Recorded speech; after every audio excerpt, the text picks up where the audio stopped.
శివశక్తి సమారంభాం భాస్కరాచార్య మధ్యమాం అస్మత్ శ్రీనాథ పర్యంతం వందే గురు పరంపరాం. గత పార్ట్ 2 వీడియోలో శంకరాచార్యుల గురించి కంచికి సంబంధం ఉన్న విశేషాలను తెలుసుకున్నాం. ఈ పార్ట్ 3 వీడియో ద్వారా కాంచీపురం పేరు వెనుక మీకు తెలియని ఎన్నో పేర్లను, వాటి విశేషాలను చాలా చిన్నగా వాగ్భవ బీజం గురించి విశ్లేషణ, చదువులకు మూలమైనటువంటి ముగ్గురు విద్యాధిష్టాన దేవతల గురించి తెలుసుకుందాం.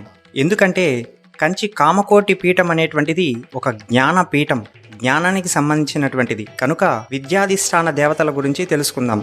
ఈ వీడియో ద్వారా చదువుకునేటువంటి పిల్లలందరికీ, స్కూల్ కాలేజ్ స్టూడెంట్స్ అందరి యొక్క జీవితాల్లో అమ్మవారు వెలుగులు నింపాలని, విజయం చేకూర్చాలని మనస్ఫూర్తిగా కోరుకుంటూ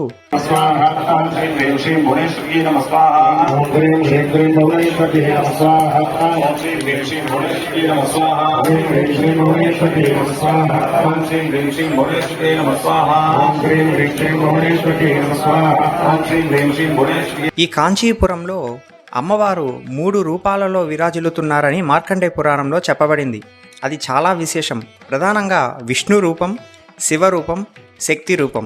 ఇది కాంచీపురంలో ఉన్న ప్రధాన రూపాలు. ఇక్కడ విష్ణు, శివ, శక్తి 3 రూపాలుగా విరాజిల్లుతున్నాయి కనుక కంచికి త్రిరత్న క్షేత్రం అని, రత్నత్రయ క్షేత్రం అని పేరు. మనం ప్రస్తుతం కామాక్షి అమ్మవారి ఆలయ మహద్వారం దగ్గర హయగ్రీవ స్వామి, అగస్త్యుల వారి గురించి మాట్లాడుకుంటూ ఇక్కడే ఉన్నాం. కామాక్షిదేవి ఆలయం లోపల 5 రూపాలతో ఉంటుంది. ఇక్కడ ఇప్పుడు చెప్పినటువంటి రూపాలు అనేటువంటివి కాంచీపురంలో ఉన్నటువంటి దేవతా రూపాలు, ప్రధాన దేవతా రూపాలు. కంచి కామాక్షి అమ్మవారి ఆలయం లోపల కామాక్షి 5 రూపాలతో ఉంటుంది. అది వేరు, ఇది వేరు.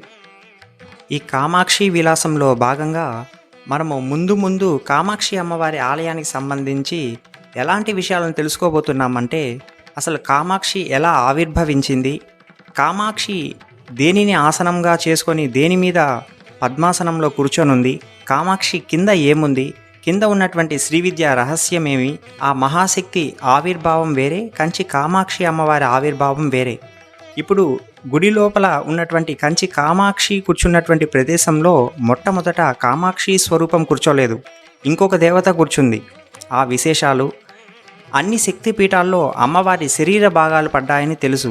మరి కామాక్షి ఆలయంలో తన నాభి పడిన ప్రదేశం అని, నాభి స్థానం అని తెలుసు.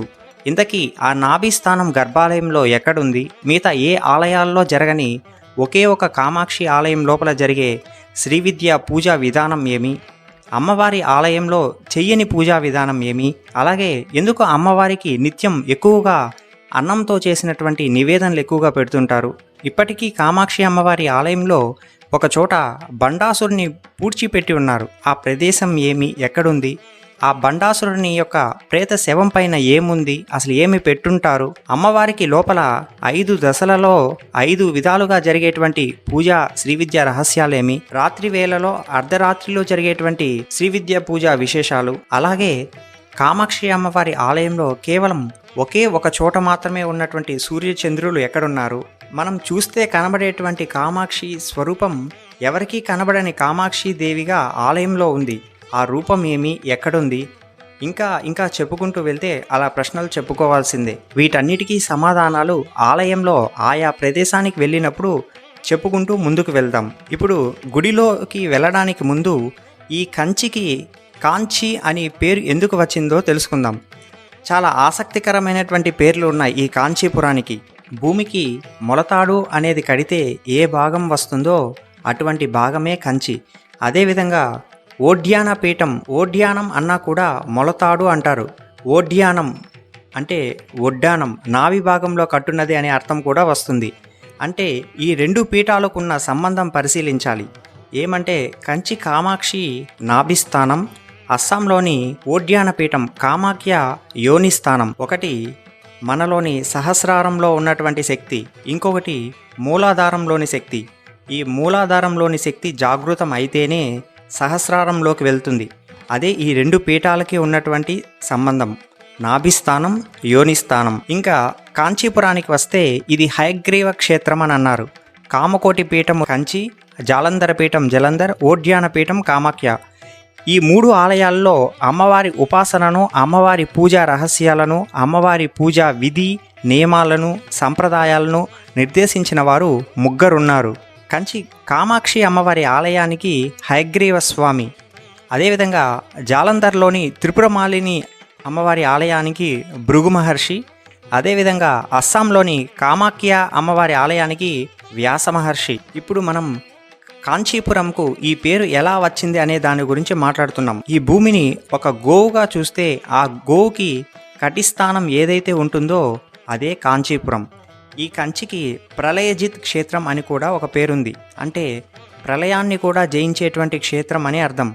ఇప్పటికీ కంచికి మనం చెప్పుకున్నటువంటి పేర్లు కామగిరి పీఠం, హయగ్రీవ క్షేత్రం, ప్రళయజిత్ క్షేత్రం, రత్నత్రయ క్షేత్రం, అదే త్రిరత్న క్షేత్రం, అలాగే సత్యవ్రత క్షేత్రం అని కూడా ఒక పేరుంది. అంటే ఈ క్షేత్రంలో ఏ వ్రతాన్ని చేసినా మహా విశేష ఫలాన్ని ఇస్తుందని చెప్పారు. అలాగే భాస్కర క్షేత్రం అని కూడా ఒక పేరుంది. ఎక్కడైతే నదులు, శైలాలు, దేవాలయం ఈ మూడు ఎక్కడ ఉంటుందో దాన్ని భాస్కర క్షేత్రం అని అంటారని చెప్పబడుతుంది. కాంచీపురంలో ఈ మూడు ఉన్నాయి కనుక దీనిని భాస్కర క్షేత్రం అని పిలువబడింది. అలాగే తైజస క్షేత్రం అని కూడా ఒక పేరుంది. ఇంకా శివశక్త్యాత్మక క్షేత్రం అని, హరిహరాత్మక క్షేత్రం అని, ఒకవైపు శివ కంచి, ఇంకొక వైపు విష్ణు కంచి, మధ్యలో శక్తి కంచి. అలాగే ఇంకొక పేరుంది తుండీర మండలం అని చెప్పి. ఈ తుండీర మండలం గురించి పార్ట్ 1 వీడియోలో షోడశ గణపతులు చెప్పుకునేటప్పుడు గణపతి యొక్క అంశ తుండీర మహారాజు అని చెప్పుకున్నాం. తను పరిపాలించాడు కనుక కాంచీపురానికి తుండీర మండలం అని పేరు వచ్చిందని చెప్పుకున్నాం. కనుకనే తుండీర మండలం అని పేరు. అలాగే శ్రీ విద్యలో కూడా కాంచీపురానికి ఒక పేరు చెప్పున్నారు. అదే వాగ్భవ పీఠం అని పేరు. చూడండి అసలు ఎన్ని పేర్లు ఉన్నాయో కాంచీపురానికి. అలాగే వాగ్భవ పీఠం అనేటువంటి పేరును మీరు చండీ యాగంలోనో లేక దుర్గా సప్తశతి చదివేటప్పుడు వస్తుంది, అక్కడ వినుంటారు వాగ్భవ బీజాధిష్టాత్రి అని చెప్పి. అదే పేరే ఈ వాగ్భవ కూటం అని, వాగ్భవ పీఠం అని చెప్తున్నటువంటిది. అసలు చెప్పాలంటే మహా జ్ఞానక్షేత్రం ఈ కామాక్షి అమ్మవారి ఆలయం. అక్కడ ఆ తల్లిని నమ్ముకుంటే, తన పైన నమ్మకం పెట్టుకుంటే చాలండి, ఇంకేమీ చేయనక్కర్లేదు. పూజలు, జపాలు, దీక్షలు, మంత్రాలు, కేవలం నమ్మకం ఒక్కటి కామాక్షి, అంతే. ఒక నిజం చెప్తున్నా, చదివేటువంటి పిల్లలకు వాళ్ళు స్కూల్ అవని, కాలేజ్ అవని, ఇంకా ఎక్కడ ఏ రంగంలో అయినా ఉన్ని ఒక్క శ్యామల దండకం నేర్చుకుంటే రాని చదువు అదే వస్తుందండి. ఇది సత్యం, వచ్చి తీరుతుంది అంతే, ఇక తిరుగుండదు. కానీ 5 రోజులు ప్రతిరోజు 30 నిమిషాలు కూర్చుంటే శ్యామల దండకం నేర్చుకోవచ్చు. కానీ ఎంతమంది తల్లిదండ్రులు వారి పిల్లలకు శ్యామల దండకం నేర్చుకోమని చెప్తున్నారు? అక్కడే ఉంది సమస్య మొత్తం. విద్యను అభ్యసించే వాళ్ళు ఖచ్చితంగా నేర్చుకొని తీరాలండి శ్యామల దండకం. మళ్ళీ ఎక్కడ నేర్పిస్తారని అడుగుతారేమో. యూట్యూబ్లో భాస్కర ప్రకాష్ ఆశ్రమం శ్యామల దండకం క్లాసెస్ అని సెర్చ్ చేయండి. అఖిల అమ్మవారు నేర్పించినటువంటి వీడియోస్ ఉన్నాయి. చేతిలో ప్రింట్అవుట్ తీసుకొని అవి వింటూ నేర్చుకోవచ్చు. ఈ కామాక్షి అమ్మవారి ఆలయాన్ని జ్ఞానక్షేత్రం అని చెప్పడం వెనుక ఒక కారణం ఉంది. కామాక్షి ఒక మూగవానికి మాటలిచ్చి అతని చేత గ్రంథాలు రాయించి ఆ తర్వాత కామకోటి పీఠానికి పీఠాధీశ్వరుణ్ణి చేసింది. అతను కామకోటి పీఠంలో 20వ గురువు. అది కామాక్షి అంటే. చదువు విద్య ఇచ్చి తీరుతుందండి ఆ నమ్మకం అనేటువంటి తన మీద ఉంటే. ఇది జ్ఞాన ప్రధాన క్షేత్రం అని చెప్పడానికి ఇంకొక ఉదాహరణ ఏమంటే, అసలు అగస్త్య మహర్షి తన భార్య లోపాముద్రతో కలిసి ఈ కలియుగ వైపరీత్యాలను చూసి తట్టుకోలేక కాంచీ చేరుకొని తపస్సు చేయసాగాడు. అప్పుడు హయగ్రీవ స్వామి వారు అగస్త్యునికి కామాక్షి ఆలయంలో ఏ విధంగా అనుగ్రహించారంటే, ఒక శ్వేత అశ్వవదనంతో దర్శనమిచ్చారట. అతనే జ్ఞానానందమయం దేవం నిర్మల స్ఫటికాకృతిం ఆధారం సర్వ విద్యానం హయగ్రీవం ఉపాస్మహే. ఇది హయగ్రీవ శ్లోకం. చదువుకునేటువంటి స్టూడెంట్స్ అందరూ గుర్తు పెట్టుకోవాల్సినటువంటి విషయం ఏమంటే, విద్యాది దేవతలు ముగ్గురు విద్యను అనుగ్రహించేటువంటి వాళ్ళు. శైవులందరూ విద్యాధిష్టాన దేవతగా దక్షిణామూర్తిని పూజిస్తారు. అలాగే వైష్ణవులందరూ విష్ణువుని హయగ్రీవ స్వామిలాగా పూజిస్తారు. అలాగే శాక్తేయంలో అమ్మవారిని విద్యాధిష్టాన దేవతగా సరస్వతిని పూజిస్తారు. సరస్వతి వేదస్వరూపం అయితే అదే తాంత్రిక స్వరూపం రాజశ్యామల. అందుకే నేను రాజశ్యామల దండకం అని చెప్పాను. వీరిని ఎక్కడ చూడాలి అంటే, శివాలయంలో దక్షిణం వైపు దక్షిణాన్ని చూస్తుంటారు దక్షిణామూర్తి. ఇది అందరికీ తెలిసిందే. మరి హయగ్రీవ స్వామి ఎక్కడుంటారంటే, విష్ణు ఆలయంలో విష్ణువుకి దక్షిణం వైపు దక్షిణాన్నే చూస్తుంటారు దక్షిణామూర్తిలాగా.